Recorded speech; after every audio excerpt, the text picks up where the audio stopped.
cuts on it. We should do a full episode on the crystal skulls, bro. Did you know that there was a cave found in the Grand Canyon that predated Native Americans and in fact looked like it came from Egypt, and the Smithsonian denies it to this day, yet they funded the expedition? What? Yes. So 1908, this explorer, he wanted to go to the Grand Canyon to look for gold. He was going down one of the rivers and saw a mineral deposit. Yeah, I don't think that whole story, the story he's telling is not correct. But About 2,000 feet up, went up there, and he saw I don't think it's 2,000 feet up.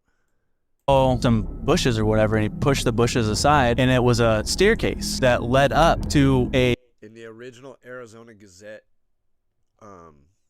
newspaper article, it tells you the mile it's on, it tells you where it's at, the river, that part of the river, it's like a level, like the highest level of river rafting, right? So you could get there, but it's like, I don't know, you have to be like high level river rafter, dude, or you'd have to climb down the cliffside. Clearly a man-made cave. Yeah. He walked in there and immediately it was like, what am I looking at? Because I don't know about anything he's saying. He's like making up some bullshit, like it's not even the real story. Looked like there was hieroglyphics all on the walls, and it was huge. And so he like took some pictures and then went to the Smithsonian and was like, can you fund me? We'll get a team out there to see what this is. So they went out. I don't know why are they showing a picture of this guy, Otis T. Mason? Maybe this is some other dude. I don't know. I've never even looked into this guy. I'll look into him though. But anyway, I'll keep showing this. Out there, and it was basically an underground city. It would have housed like 50,000 people. What? The natives in that region, they talked about how they weren't the first people on the land and that there was people actually before them. Those people were taught by the Star people how to make weapons. We did an episode on this. Yeah, it was the Smithsonian. Go check out our episode on the Grand Canyon, bro. The Smithsonian said never happened and stonewalled anyone who asked questions. And the explorer, he was never heard from again. This whole story is kind of bullshit too. If only they had written something down. They did. Too bad we can't read it. If she's saying Kincaid was an explorer and was never heard from again, she's full of shit and she doesn't know the real story. On all the urns or walls over doorways and tablets of stone which were found by the image are the mysterious hieroglyphics, the key to which the Smithsonian Institute hopes yet to discover. The engraving on the tables probably has something to do with the religion of the people. Similar hieroglyphics have been found in southern Arizona. Interestingly enough, So the problem is it says G.E. Kincaid. There is no G.E. Kincade.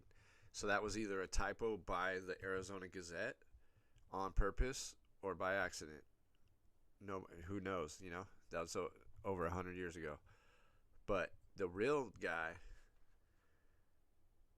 I'll show the real guy in a second, but let's listen to more of this bullshit. walking through hundreds of feet of dark passageways. So after wandering around and checking things out for Lord knows how long, Mr. Kincaid takes a bunch of pictures, gathers up some of the more interesting artifacts, loads. Where does she get her information that he took pictures? I'm not aware of any of this. Maybe that's in the article, but I don't remember that. Them on his boat and keeps on trucking down the river. I gathered a number of relics which I carried down the Colorado to Yuma, from whence I shipped them to Washington with details of the discovery.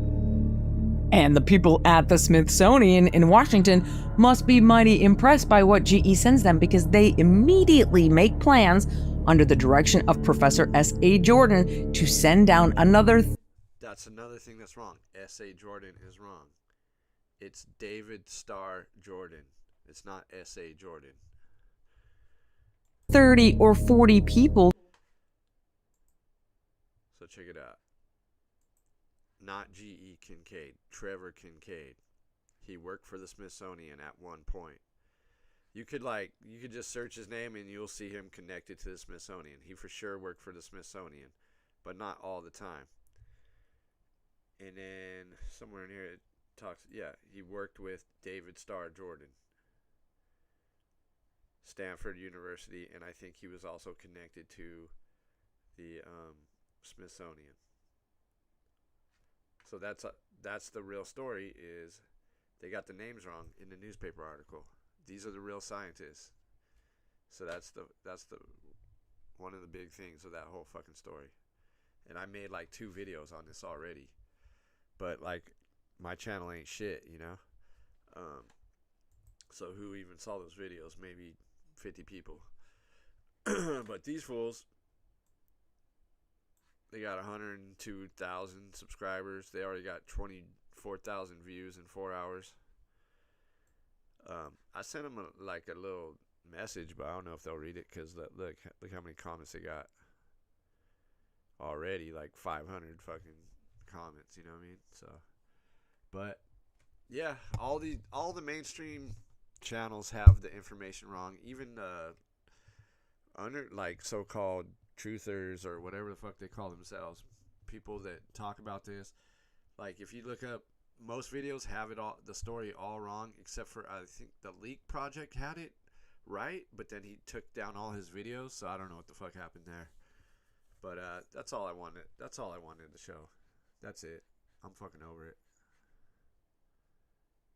I'll show the rest of this bullshit though. To explore the caverns even further. Over the years, the legend of the lost Egyptian city within the Grand Canyon continued to grow, and more people started to investigate.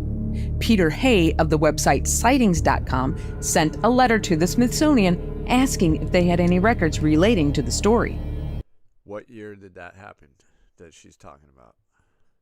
And then, like, what? Peter who? Let me hear this story. Professor S.A. Jordan to send down another 30 or 40 people to explore the caverns even further. Over the years, the legend of the lost Egyptian city within the Grand Canyon continued to grow, and more people started to investigate. Peter Hay of the website sightings.com sent a letter to the .com. When did that website come around?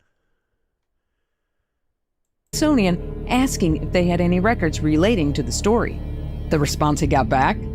The Smithsonian's Department of Anthropology has searched its files without finding any mention of a Professor Jordan, Kincaid, or a lost Egyptian. Yeah, I don't know that either one of those is a professor, but they did work for the Smithsonian. There's like I said, if you look up Trevor Kincaid, you'll find it. He did a bunch of shit, and he lived a long ass time. He didn't disappear. I think he wrote like books and shit. He was a scientist. Oh yeah, he was a professor, entomologist, marine. Yeah, University of Washington. He was like a serious dude, and not G.E. Kincaid, Trevor Kincaid. And then he worked with this fucking guy, David Starr Jordan. So they got both the first names wrong in that story. And that's the only story you can find on it, or that anyone's... I don't know. Maybe there's 2 articles in 2 different Arizona papers. I think that's... Yeah, I'm not sure. I've looked at this so many times on and off, but I still don't have the whole story memorized. It's some weird shit like...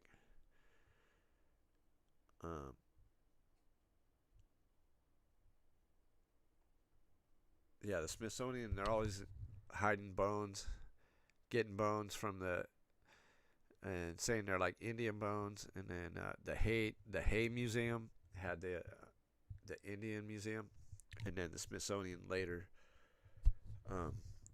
bought out the Hay Museum, so they could always say, yeah, we never got those bones, because at that time it was the Hay Museum. But this story is all Smithsonian. But that one, she was saying they went to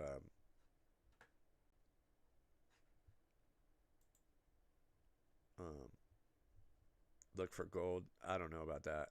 I don't think so. I think they were part of the Powell expedition or something like that. I'm not sure.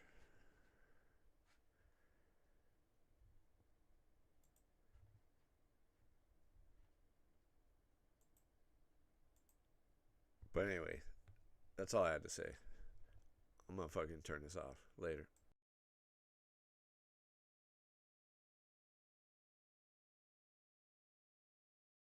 I have the sun. I have more than 5 senses. I have discerned. I have more than 5 senses, and that's just the bottom line. I'm being honest. By the way, I just feel like these guys just don't ask the right questions. It makes no sense. When did you first heard of fever? When did you first heard of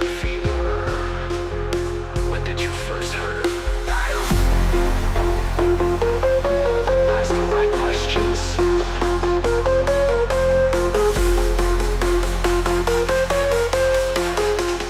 I have more than 5 senses.